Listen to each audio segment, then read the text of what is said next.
あの時の裏原宿を掘り起こせということで、今回は HFA92 年の10月号を振り返っていきたいと思います。はい。今回は QT の看板モデル、中川久子さんが登場する回となっています。で、一個ずつちょっと見ていきたいなと思うんですけど、まず、一つ目トップニュースっていうところで新しいブランドを一つ紹介しますと。ジンクレールと中川久子が共同プロデュースするジンクレール久子ですというところで、中川久子さんとジンクレールのブランドがスタートしましたよというところで、問い合わせ先が、ビビアンになっている。で、まあ、ちょっと補足がこれ必要かなと思うんですけど、まず、あれですよね。中川久子さんをちょっと振り返らないわけにはいかないのかなと思うんですけど、キューティの、まあ、看板モデルでしたと。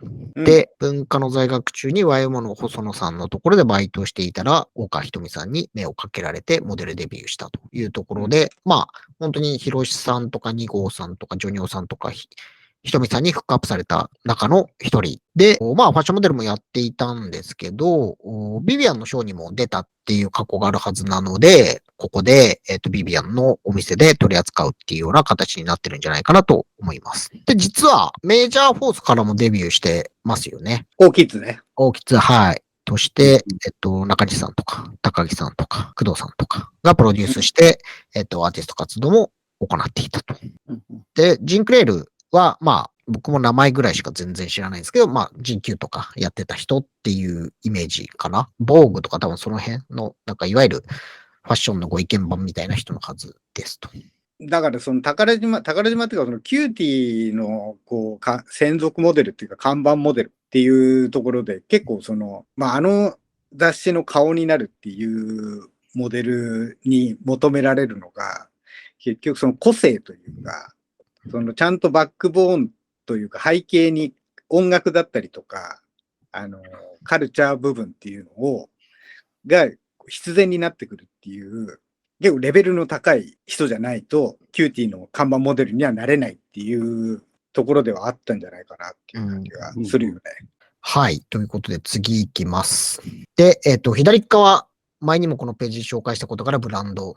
これディールちょっとわかんないんですけど、デールじゃないかなだと思うんだよ前紹介したって書いてあるんですけど、前調べたんですけど、ちょっと見当たらなくてよくわからないんですけど、問い合わせが M になってるっていうようなものですね。で、わかんないからちょっと次行っちゃいます。で、右側が T シャツっていうところで、ロンドンから届いたワイルドバンチのプロモーション T シャツとグッドイナフのターゲット T シャツという形で、上がグッドイナフのターゲットの、まあ、モッツのこの右下にあるマークですね、の T シャツと、下にワイルドバンチの T シャツが紹介されているという回になりますと。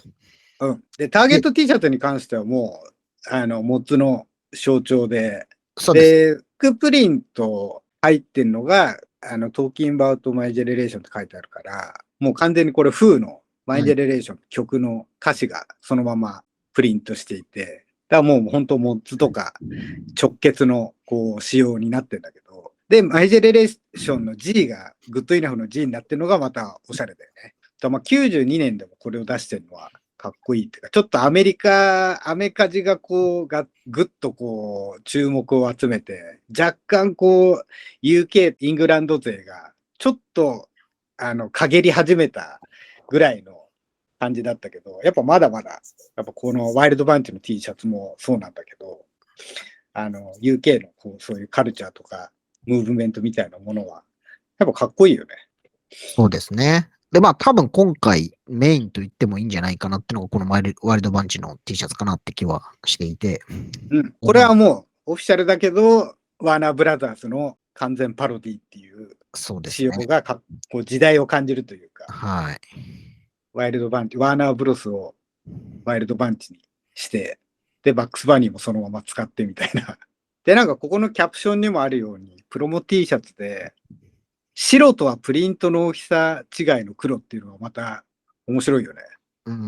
そうですね。確かにこう、プリントの大きさ、白の方が大きいんだよね。本当だ。本当ですね。この辺もこう、意図的なのか何なのかってわかんないけど。そう、でもやっぱこれはかっこいいね、この T シャツは。かっこいいですね。まあ、今もう、ヴィンテージですごい価格するんじゃない？なんかたまになんか見るけど。じゃないですか。ね。しかも、ワイルドバンチが価値を上げてますよね。そっちの方が有名になっちゃいましたからね。うん。まあでもそのマスターピースもね、うん。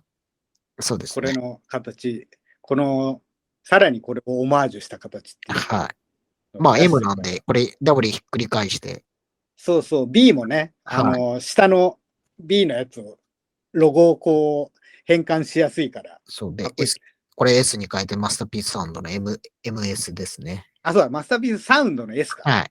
で、赤いところがラスタカラーになっていて、うんうんうん。まあ、バックスバニーないですけど、このエンブレムだけ使ってね。そうですね。で、やってるやっぱこのフォントがいいんじゃないですか。はい。カートゥーンアニメみたいなのを使ってる、ちょっとポップなやつがね。はい。でやっぱマスターピース、ワイルドパンチ自体がさ、マッシブアタックのさ、前身だっけそうですね。3人ぐらい一緒ですよね。うん、のグループなわけじゃん。で、はいやっぱ、ブリストルのそういうクラブミュージックっていうか、先行型っていうか、先駆者なわけじゃない はい。?80 年代から。はい。で、ニューヨークとかさ、アメリカのヒップホップと違ってさ、その辺のこう、イギリスのブリストルでの仕様っていうかさ、この人たちってさ、ヒップホップももちろんまあ入ってるんだけど、もうこの時点でレゲエとかさ、ジャズとかさ、うんいろんなものをこうリミックスっていうかごちゃ混ぜにして音を作ってるっていうさ、はい。やっぱりこうその辺がこうめちゃめちゃ当時新しくてかっこよくて、うん。で、その辺もちゃんと影響されてきたものとして、マスターピースサウンドとかを出してるはずじゃない。そうですね。まあ結うん構、ブリストルのところで多分レゲエってうん。ね、黒人が引っ張ってきて、で、まあ、移民だからね。そうん。ジャマイカ移民とかもいたからね。う。で、パンクのがあって、多分あれなん、うん。ブリストルがそのちょうどなんか白人エリアと黒人エリアがこう交わるような、多分ダグアウトですよね、クラブ名が。そうそうそうそう。そこがね、中心になってレゲエとかパンクが混じってみたいなノリで生まれた結構独特なカルチャーだったりすると思うんで、で、そこにヒップホップまで伝わってきてっていう感じなの。そう。音楽もしかり、グラフィティもしかりとか。だからなんかプレイスタイルとかもさ、写真とかってさ、ちょっと見ると、ヒップホップっていうよりは、どっちかっていうと、ジャマイカから来たこうレゲエのサウンドクルーのスタイルっていうかさ、うん。レゲエ DJ のスタイルに近いような感じみたいなのもあるもんね。うん。結構、そうですね。その後マッシブ、マシバタック。アタックになったり、ソウル2ソウルうん。なったりもするし、DJ マイロなんて、まあね、東京でも有名ですよね。そうだね。なだけに。そう。で、まあ、バンクシーが生まれたカルチャーでもありますからね。そうだね。うん。だから UK、やっぱりイギリスって音楽カルチャーがすごい、新しいものがやっぱパンク以降もちゃんと出てるっていうか、これがあるからこその、こう、ものってあるじゃない。なんかそうですね。多分アシッドジャズとかさ、うん。その辺も90年代の最初の方とかでしょ。出てきそうたのですね。もそうだし、UK レゲエみたいなのもちゃんと確立されてあるし、うん。で、レイブとかさ、あの辺のドラッグミュージックも、やっぱ UK のクラブカルチャーから出てきたものだったりするじゃない。そうですね。うん。グランドビートみたいなね、うん。ソウル2ソウルみたいなジャンルも作ってるわけだし、まあ結構80年、90年代、まあそのパンク以降ね、まあニューウェーブ的な話もある。ニューウェーブもそうだけどね。立て続けにですよね。うん。やっぱ強いんだよな。うん。まあオタクが多いというか、やっぱりこの辺の時代は80年代後半から90年代前半っていうのは、めちゃくちゃ動きが活発で面白い時期なんだよな。うん。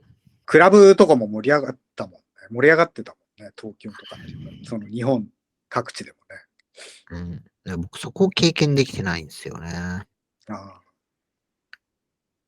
そう、いっぱいあったからね。クラブのはしごとか。ね。うん平日でも全然人とかいっぱいいたんじゃない？楽しそうっすよね。楽しそう。ランドセル背負って学校行っちゃってたんですよね。んなことしてる場合じゃなかったですよね、本当に。そうだね。あと5年ですよ、本当。早く生まれてれば。まあ ID チェックもなかったからね。うんこの頃は。でもどう考えたってストリート界隈で一番面白い多分時代じゃないですか。うん80年代後半から90年代初頭にクラブで毎晩遊べって言ったら、もうとてつもない財産ですよね、今。うん本当にそこの世代が羨ましい限りですよ。そうね。そうだね。うん、あとはやっぱりね、ね、おしゃれの意識も高くなるじゃない。クラブっていう場所があるとさ。そうですね。うん。何着てこうかなとかさ。うん。やっぱ舐められないようにとかさ。やっぱそういうのがあるからね。うん。どんどんこう、精度が上がっていくっていうか。そうですね。うん。強制的にね。それで田舎者と思われたくないなみたいなのもあるわけです。うん。で、やっぱいろんな人がいたからね、その混ざっていく過程の時代だったから、パンクっぽい人が普通にレゲエクラブにいたりとか、うん。ね、ヒップホップっぽい人がロンドンナイト来てたりとか、うん。そういうのもたくさんあったから、そういうごちゃ混ぜなお客さんたちっていうのを見るだけでめちゃめちゃ面白かったけどね。楽しそそう、確まあ、ある程度こうね、物騒ではまあ、揉め事とか、ちょっと役い感じっていうかさ、そういうのもあるから、うん。若干物騒ではあったけど、でも基本的には楽しかったけど。うん。あとはこのデールっていうのは何だったかだよな。そうですね。ちょっとこれは知ってる方いたらコメントで教えていただけるとって感じですね。うん。はい。という感じで、今週ははこんなところで、